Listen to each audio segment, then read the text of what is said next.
Intentional infliction of emotional distress has to be, first of all, this is the one intentional tort which is different. Here the intent is the intent to cause the harm. This is the only one is the intent to cause the harm.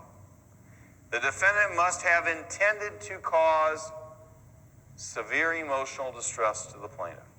Must be an intent to cause emotional distress. The intent to cause the harm.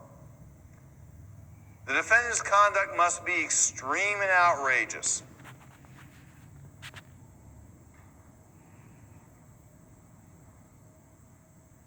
Remember, the transferred intent doctrine does not apply to intentional infliction. What do we mean by extreme and outrageous? When it's beyond all bounds tolerated in a civilized society. The restatement definition helps a lot. When the ordinary reasonable person would shout, "That's outrageous." And the key to that restatement definition is not that the ordinary reasonable person would say that's outrageous, but it's when the ordinary reasonable person would shout, "That's outrageous." Beyond any boundaries tolerable in a civilized society. What are you looking for? Well, look for a defendant who's abusing a position of superiority. Abusing a position of superiority. So look for a defendant who's a landlord, a bill collector, an undertaker. Defendant undertaker brings the body of the small child who's just died to the child's mother's house, puts the child on the living room couch and says, "I'm not going to move the body till you pay the bill." That's outrageous. That's outrageous. You're looking for that kind of fact pattern. You're looking for police officers, employers, insurance adjusters, school teachers, school principals. School principal threatens a student with arrest unless she confesses to immoral behavior. That's outrageous. That's intentional infliction. It's more likely to be extreme and outrageous if the conduct is repetitious. So an act which would not be extreme and outrageous if done once becomes extreme and outrageous if it's done over and over again.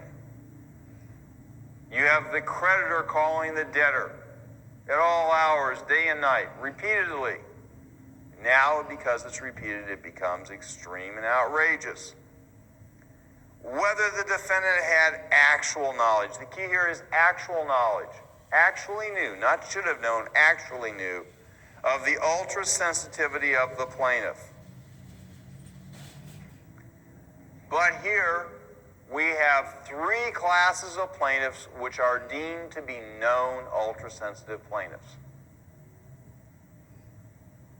Small children, elderly persons, and pregnant women are known to be ultra-sensitive on the not real life, on the multi-state. They are known ultra-sensitive plaintiffs. So stop and think about the kind of fact pattern you're looking for. Do you have the right defendant, someone with some position of superiority? A school principal, an undertaker, a bill collector, an insurance adjuster. Do you have the right kind of plaintiff? Wow, you got both. You got bill collector and a pregnant woman, an elderly person, a small child. Is the conduct repeated? Those are the kinds of fact patterns you're looking for. Mere insults are not enough. A mere insult or an indecent proposal is not extreme and outrageous. See the example? That is the rule. That is the general rule. Bill, with his pants around his ankles, makes the indecent proposal to Paula. Is that intentional infliction? No. No, it's not. Now, if it happened over and over again, would be? Yes. Yes. If Paula was pregnant or elderly or a small child, would it be intentional infliction? Yes. If Bill was in a position of superiority, if Bill was the school principal or a police officer, might that make it extreme and outrageous? Yes. Does everybody see the difference here? But ordinarily,